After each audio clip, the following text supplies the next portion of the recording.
el vértigo del principiante y cómo superarlo. Hola a todos, amigos del Motoclub Mafre. Hoy os invito a un viaje al pasado, a volver a nuestros comienzos como motoristas, a ese día 1, al primer día. Quiero que recordéis esa sensación cuando por primera vez, con nuestro flamante carné de conducir en el bolsillo, nos pusimos el casco, nos abrochamos la hebilla, bajamos la visera y nos sentimos solos. Una sensación para mí maravillosa, pero que al principio nos da un poco de vértigo, ¿o no?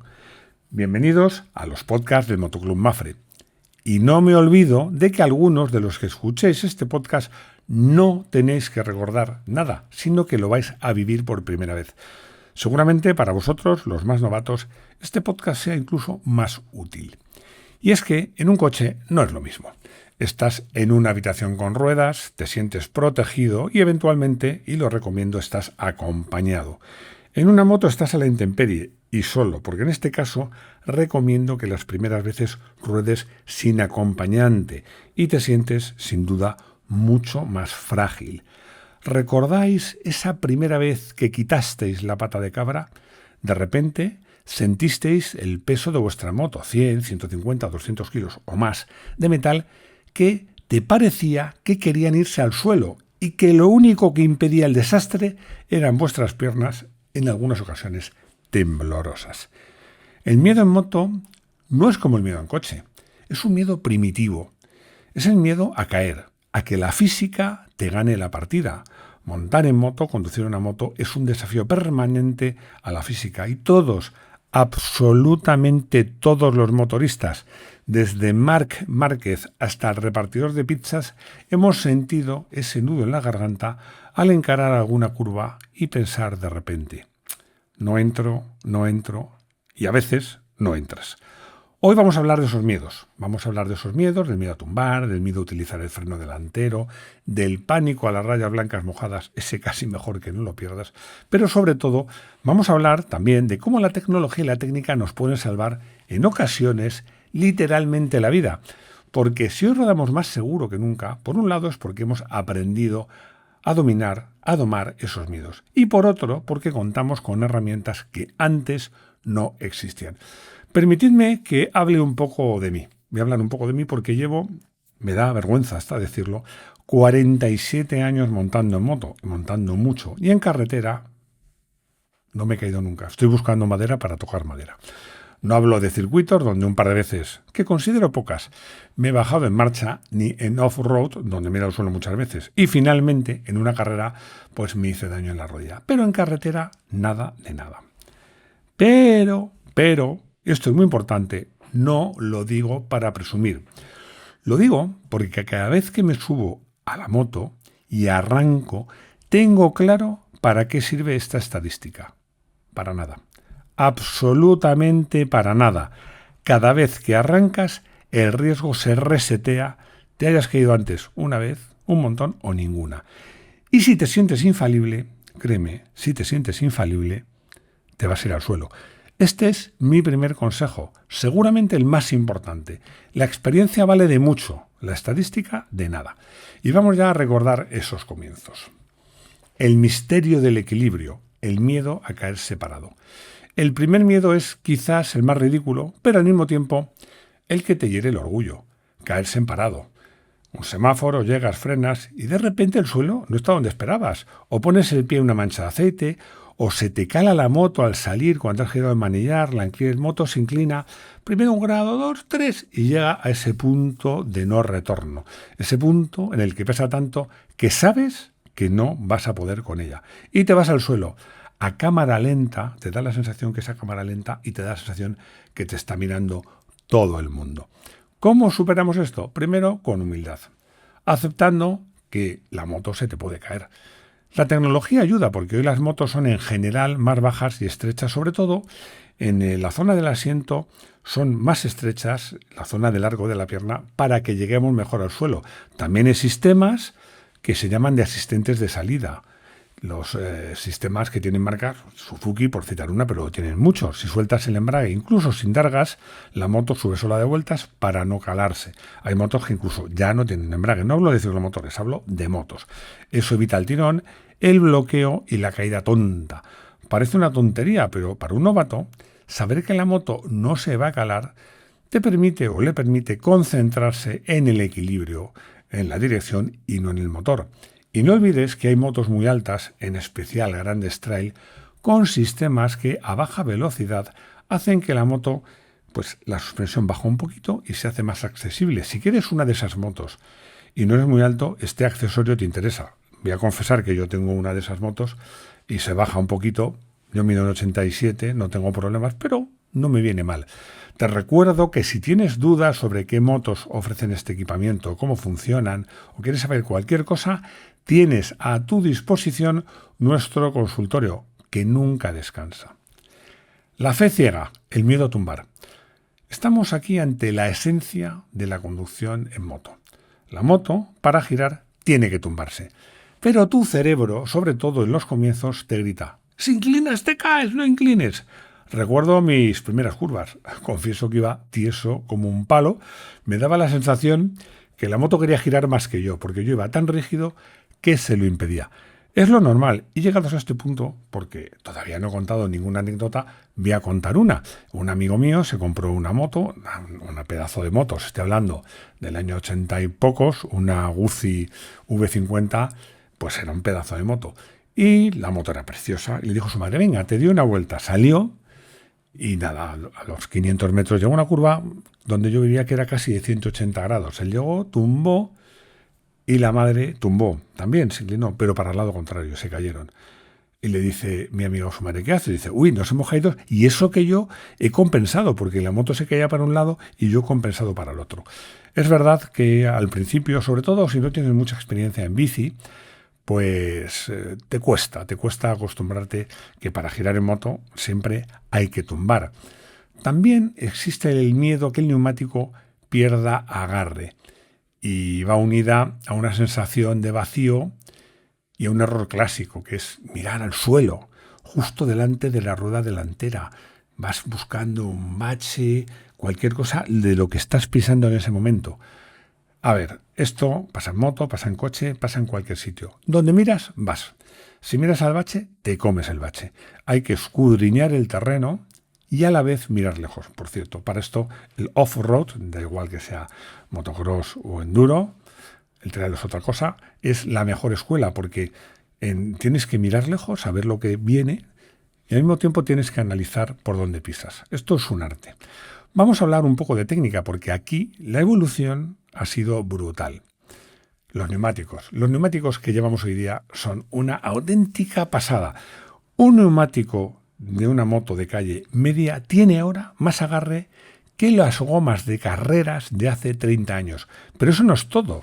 Es que los compuestos que tienen mucho sílice, los compuestos con sílice tienen dos ventajas muy importantes. Una, que calientan rápido, y otra, que con muy poca temperatura o en frío agarran. Eso es una maravilla, porque a mí me pasaba cuando empecé a montar en moto que el frío, los primeros centenares de metros eran tremendos. Salía del garaje patinando. Hoy la química nos da un margen de seguridad increíble. Y luego están los controles de tracción o de estabilidad, todo tipo de controles electrónicos, porque el miedo del novato a dar gas pronto y derrapar, o peor aún en curva, derrapar con autoridad, por ejemplo en un circuito y salir por orejas, con estos sistemas ha desaparecido. Si te pasas con el gas inclinado, verás una lucecita que parpadea. Esa lucecita te está diciendo: no te has ido al suelo gracias a mí, porque la centralita corta la potencia y la moto sigue sobre raíles. Eso nos da una confianza para aprender que antes estos errores se podían pagar con un hueso roto o más. Tanto en este caso que hemos contado como en lo que vamos a contar a continuación, hacer cursos de conducción en circuito o de alguna manera, da igual que no sea en circuito, cursos de conducción y formarse es primordial. Y ya sabes que te ofrecemos muchas opciones para ello en nuestro club. El freno delantero, cuestión de tacto. Vamos a hablar de frenar, porque yo recuerdo cuando me enseñaron a montar en bici que me dijeron: no, el freno delantero es bueno, pues algo especial para un caso límite, es peligroso porque si frenas con él te caes o sales volando. Y llegas a la moto y a lo mejor hay alguien que sabe y te dice, no, aquí el que frena de verdad es el delantero. Siempre lo digo, no hay más que ver los frenos que tienen las motos delante y detrás. Pero tu miedo sigue ahí en un rincón de tu cerebro.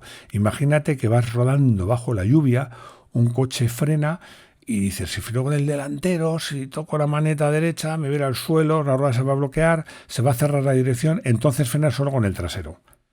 Lo más corriente es que si frenas solo con el trasero, acabes bloqueando, la moto desliza, no paras y el susto es morrocotudo y puedes llegar a tener un impacto de alcance. Os voy a contar una anécdota, otra, que tiene que ver con mi primera verdadera moto. Voy a hablar luego de mi primer vehículo con dos ruedas, que fue una Vespa, pero mi primera moto de verdad fue una Derby 2002. Quien me la vendió no era muy ducho. De hecho, se ha ido al suelo con esa moto varias veces. Él venía de un Vespino y se había comprado esa moto. Que no es que fuera un tiro, pero a lo tonto, era una moto ligerísima y casi con 40 caballos. Y lo primero que me dijo es, no frenes con el freno delantero, que era doble, eran 2 discos. Porque frenar con el freno delantero es que te vas al suelo. Pues no. Había que saber frenar, por supuesto, con la moto derecha o apoyada. Sobre todo si el firme era un poco deslizante, no podías frenar y a la vez girar.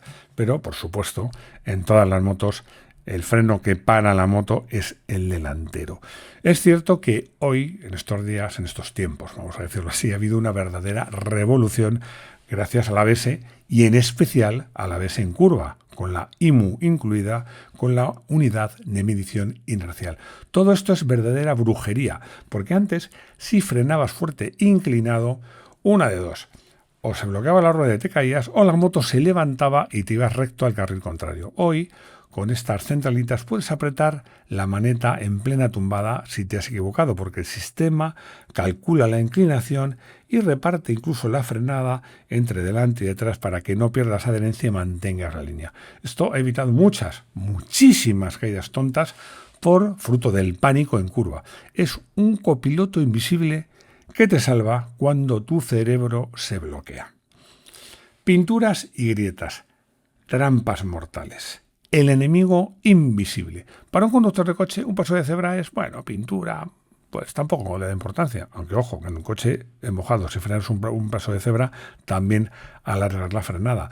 Pero para un motorista, sobre todo si es novato, un paso de cebra mojado es hielo puro. Hay que tener miedo a las juntas de dilatación metálicas en los puentes, a las alcantarillas, a la gravilla. Cuando eres novato vas haciendo slalom, esquivando todo, tenso, y ves trampas mortales en cada metro de asfalto. Aquí no hay electrónica que valga tanto como la experiencia y el equipamiento de seguridad. En moto llega un momento en que identificas la adherencia del asfalto solo por la vista. O yo tengo un truco, que lo hacen muchos motoristas, que es arrastrar el pie sobre la carretera con la moto en marcha. Es un verdadero y muy eficaz sensor para el piloto del agarre del asfalto. Quiero hablar también del airbag. En un doble sentido, porque alguien me comentó que el miedo a hacerse daño se mitiga muchísimo sabiendo que llevas un chaleco airbag. Esto para mí es un error. Por mucho airbag que lleves, si te vas al suelo puedes hacerte daño, mucho daño. Es cierto que hoy, por 300 o 400 euros, tienes un sistema que, si te caes y vuelas, te convierte en un muñeco Michelin en milisegundos y te protege el cuello, la espalda y el tórax. Lo recomiendo totalmente, porque el airbag es el cinturón de seguridad de las motos del siglo XXI. Pero, ojo, lo recomiendo, pero no te hace ni irrompible ni infalible. Viento, camiones e invisibilidad. ¿Recuerdas la primera vez que saliste a una autopista cuando eras novato en moto? Yo lo recuerdo. Tenía una Vespa 200. Mi primer vehículo de 2 ruedas. Me adelantó a todo el mundo, y lo de los camiones. Y es que la Vespa 200, aunque tuviera casi 200 centímetros cúbicos, cuando ibas 2 personas y equipaje, 80, 90 como mucho. Recuerdo ese momento en que te adelantaba un camión, un tráiler enorme, un autobús, y te daba una bofetada de aire también cuando te venía de frente, pero en autopista me sorprendía más. El miedo del novato es, me va a tirar. ¿Y qué haces? Agarrarte con fuerza al manillar y ponerte rígido. Y a veces esta acción hace que la moto sea más inestable. Aquí aprendes algo precioso sobre la física, incluso sin ser consciente, el efecto giroscópico. A 120 km/h o a 90, las ruedas giran tan rápido que hacen que la moto sea tremendamente estable, hace como un giróscopo. El viento te puede mover, sí, te puede zarandear de un lado a otro, pero no va a tirar la moto, aunque tú te relajes. Con el tiempo aprendes a soltar los codos, dejas que la moto se mueva un poco porque no pasa nada y que la moto navegue esos vientos provocados por los camiones sin que suceda nada. Otro miedo, que se lo tengo todavía, al menos en mi caso, es el miedo a ser invisible, a estar sin darte cuenta en el ángulo muerto de algún vehículo y que el coche cambie de carril de forma inopinada y te arrolle. Sobre la visibilidad te voy a dar algunos consejos. Primero, aprende a colocarte en el carril de forma que seas más visible. Te recuerdo además que las modernas luces, en ocasiones de LED diurnas, parecen faros de estadio de fútbol y hacen tu moto muy visible. Y usa siempre ropa reflectante o con reflectantes. Te recuerdo que hemos hecho videocursos sobre estos temas. Te recomiendo que eches un vistazo a nuestra videoteca porque vas a encontrar algunos vídeos que te van a interesar y mucho, y que te pueden ayudar y mucho. Llegamos a la conclusión. Yo le he llamado el respeto a la física. Yo creo que el miedo a la moto nunca desaparece del todo.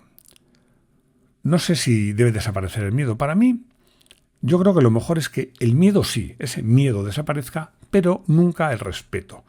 Respeto a abrir gas con los neumáticos fríos, a la lluvia, a la grava, a las curvas sin visibilidad.